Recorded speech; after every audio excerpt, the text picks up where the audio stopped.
donc maa ngi leen di wax ne ñu ngi sant bu baax ndax juróomi fan ci weeru mai ci atum 2018 bi nga xamante ni woote nañ daje boobu jëmoon ci kaay defar Thiès nga xam ne premier ministre Mahammed Boun Abdallah Dionne moo fi teewaloon président de la république bi mu ñëwee wax na ni yow Talla Sylla wax nga ak sama conseiller personnel wax ko gox yi lëndëm rawatina voie de dégagement bi nee na moom dafa am kilifa nee na mu wax ci kilifaam wax ko ne ko boo demee na nga dalal xelu Talla Sylla moo ko li ay kàddu ne ko am na programme mu juróom fukki junni lampadaires yu war a am ci Sénégal et que Thiès dina ci am lu takku am na ci lu takku ndax bu fekkee ne Thiès jox nañ ko ci ñetti junni man ñun jàpp nañ ne takku ndax Sénégal juróomi téeméer ak juróom fukk ak ñaari commune ñoo fi nekk Thiès ñett la ci am bu commune bu nekk doon am téeméeri lampadaire day doon juróom fukki lampadaire ak juróomi junni ak ñaari téeméer te matu ko kon su ci Thiès amee ñetti junni kon Thiès am na ci lu tax ñu gis ne loolu dañu ko digoon tey jii mu mel ne dañu tàmbali di ko jëfe jaarale ko ci ANER ndax diggante booba ak léegi suñu service technique ànd nañu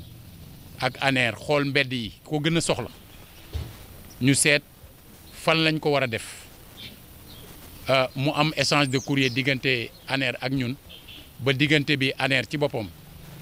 tànn entreprise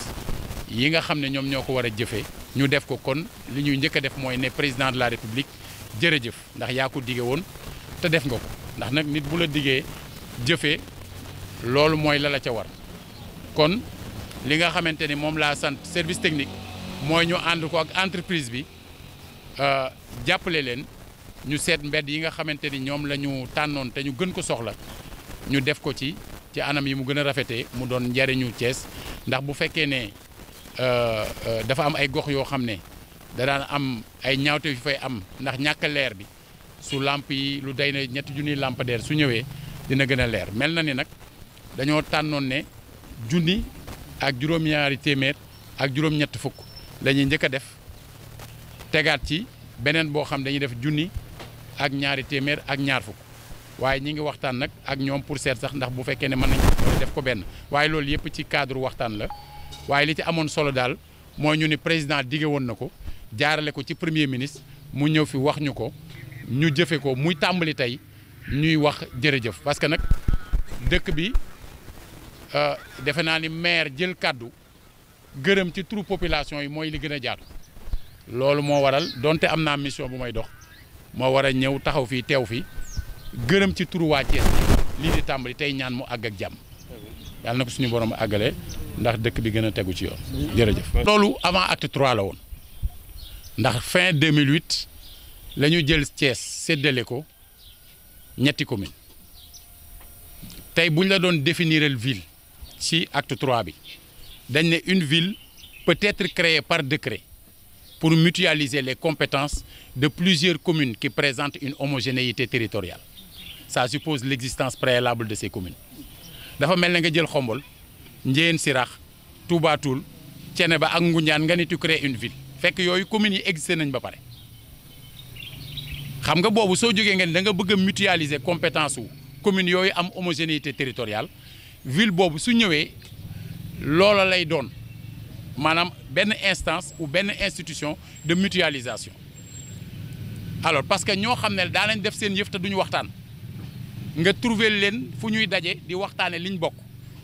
mais fii benn commune la woon maanaam benn instance la woon benn institution la woon benn maire la woon benn cabinet de maire la woon benn conseil la woon nga xëy séparer ko ñett parce que jamono boobu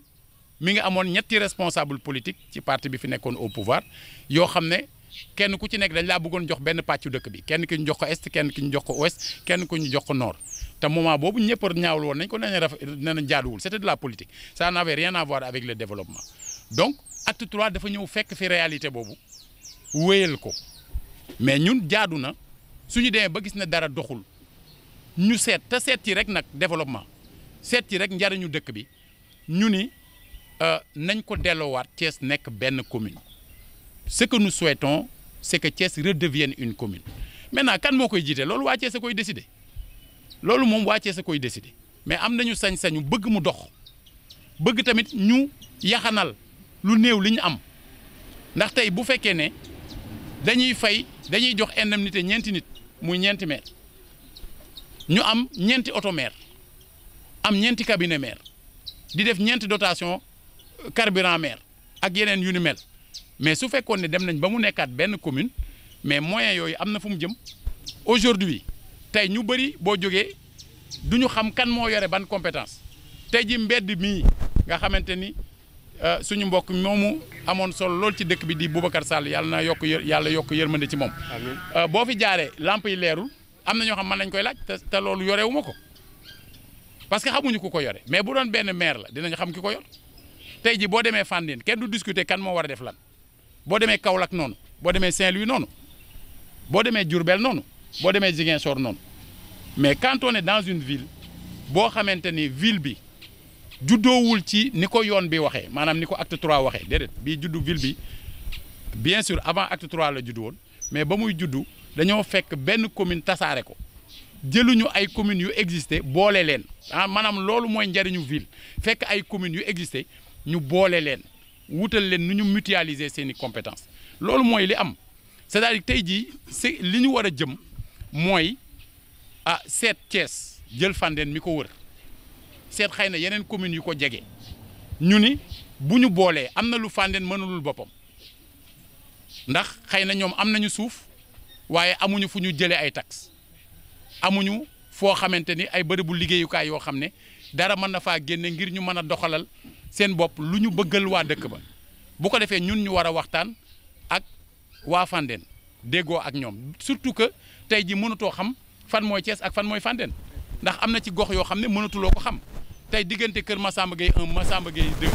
Kër Massamba Gueye 2 mënatoo xam ban moo ciy Thiès ak ban moo ciy Fandène population yi ci seen bopp ñu ci bëri Thiès la ñu jàppee ne ci lañ bokk alors que parfois Fandène lañ bokk tey ji boo jaaree ci autoroute bi di dugg si Thiès mais fan la Thiès tàmbalee donc loolu lépp dafa nekk problème mais loolu lépp dañ koy waxtaanee su fekkee ne li ñu yëkkati du affaire politique li ñu yëkkati mooy développement li ñu yëkkati mooy seet nan la ñu mën a fexe luy ba teg luy jariñ askan wi bu boobaa lu mënti xew daañ ko mën a teg autour d'une table waxtaane ko ba déggoo ci jéem a seet fu ñu jëm xam nga bu njëkk conseil régional dafa amoon ñu xëy amatul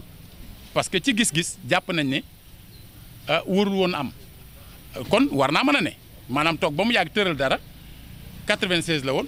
ñu toog ba mu yàgg am ñu gis ne war nañ ko mën a dindi teg leneen ñu teg conseil départemental kon war nañoo mën a toog ba mu yàgg ñu waxtaanaat aussi seet ne war nañu mën a recomposer d'autant plus que deuxième phase li nga xamante ne mooy acte 3 dafa jëm vers les pôles territoires on va vers ay remembrement yooyu nag bokk na ci xalaat bi ñu xool loo xam ne dañ ko démembré woon su fekkee da ngaa bëgg a remembrer bëgg a dajalewaat mais da ngay seet loo xam ne dafa dajaloo woon nekk benn amoon njariñ ba mu doonee benn te gis ne ba mu nekkatul benn indi ay xuloo ay xiiroo ay ŋaayoo ba efficacité bi des nga ne nañ ko dajalewaat. J'invite les uns et les autres à une telle réflexion. Il ne s'agit pas de dire prenons la commune jox ko diw il ne s'agit pas de dire nañ dajale lépp jox ko benn nit li ñu wax mooy kenn xamul bu ñuy def élection ëllëg kan moo koy yore askan wi moo koy décider mais li ñu gis mooy après 5 ans de pratique te matal nañu 5 ans après 5 ans de pratique on a vu que baaxul nii muy doxe ni nañu dajalewaat Thiès mu nekkaat benn commune bu boobaa cette commune en rapport avec les 12 autres communes du département ñu seet yan lañ ci mën a boole ñu constituer une ville ñi mënta constituer une ville dans le cadre de l'intercommunalité ñu seet yan projet lañ mën a bokk pour seet nu ñu koy defee à la suite de Ila Touba de l'aéroport et d'autres opportunités yu fi juddoo pour mbir mi jëm kanam au-delà des lampadaires solaires du forum Kaay Defar Thiès. Le Premier ministre Mahammed Boun Abdallah Dionne avait, au nom du président de la République, promis aux Thiessois l'installation de lampadaires solaires. Par la suite, nous avons reçu un courrier de l'ANER nous confirmant que la ville de Thiès pouvait compter sur 3000 lampadaires solaires parmi les 50 000 prévus pour l'ensemble du Sénégal. Il y a eu plusieurs échanges de courriers, il y a eu plusieurs missions en rapport avec la direction des services techniques de la ville. Nous avons identifié les zones qui en avaient le plus besoin. Aujourd'hui, démarre l'installation de ces lampadaires par la rue Docteur Guillet. Je tiens, au nom de la ville de Thiès, à remercier le président de la République parce qu'il s'agit là d'une promesse tenue. Nous en avions bien besoin pour faire face à l'insécurité, mais également simplement parce qu'une ville doit être éclairée. Alors je suis convaincu que si le programme d'installation est mené à bien, cela ne pourra que soulager en fait nos rues, nos avenues, les artères de cette ville. Je tiens donc à remercier l'ensemble des membres de la direction des services techniques de la ville. Ils ont eu à travailler d'arrache-pied pour identifier les zones les plus sombres de la ville. Aujourd'hui, il y a un programme qui est prévu. C'est d'abord l'installation de 1780 lampadaires. C'est une première phase et pour une deuxième phase, 1220. Mais nous avons exprimé à l'entreprise qui a été choisie, Fonroche, nous avons exprimé le souhait, disons, de tout regrouper en une seule phase pour éviter qu'il y ait des problèmes. Donc c'est à l'étude. En tout cas, l'essentiel est que nous sommes déjà satisfaits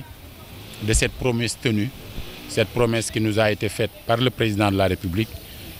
et qui a été portée par devers nous à l'occasion donc de Kaye Defar Thiès par le Premier ministre Mohamed Ben Abdallah Dionne. Je veux qu'on apprenne un peu de ce qui s'est passé depuis 2008. Peut-être que pendant les 5 premières années, entre 2008 et 2014, on était encore dans l'acte 2. On avait des communes d'arrondissement. Il y avait moins de problèmes puisque la ville pouvait encore, avec ses prérogatives, prendre un certain nombre de décisions et ça permettait, puisque les maires des communes d'arrondissement étaient des adjoints au maire de la ville, ça permettait de mieux mutualiser. Quand je venais d'être élu en 2014, donc après le mois de juillet, je réunissais les maires chaque lundi à la suite de la cérémonie de levée des couleurs. Au bout de 2 mois, chacun a pris son indépendance. Mais ça s'est fait au détriment de Thiès. Ce à quoi j'invite, c'est à une reconstitution de la commune de Thiès au grand bénéfice des Thiessois. Maintenant, qui va être le maire demain? Ce sont les Thiessois qui vont le décider, ici comme ailleurs. Mais je suis convaincu que c'est dans l'intérêt de Thiès que de se retrouver, que de remettre en place la commune de Thiès. Maintenant, dans le cadre de la phase 2 de l'acte 3, puisqu'on va vers les pôles territoires, c'est à partir de là qu'on va voir avec quelle autre entité la commune de Thiès pourrait se retrouver pour justement mutualiser. Voilà.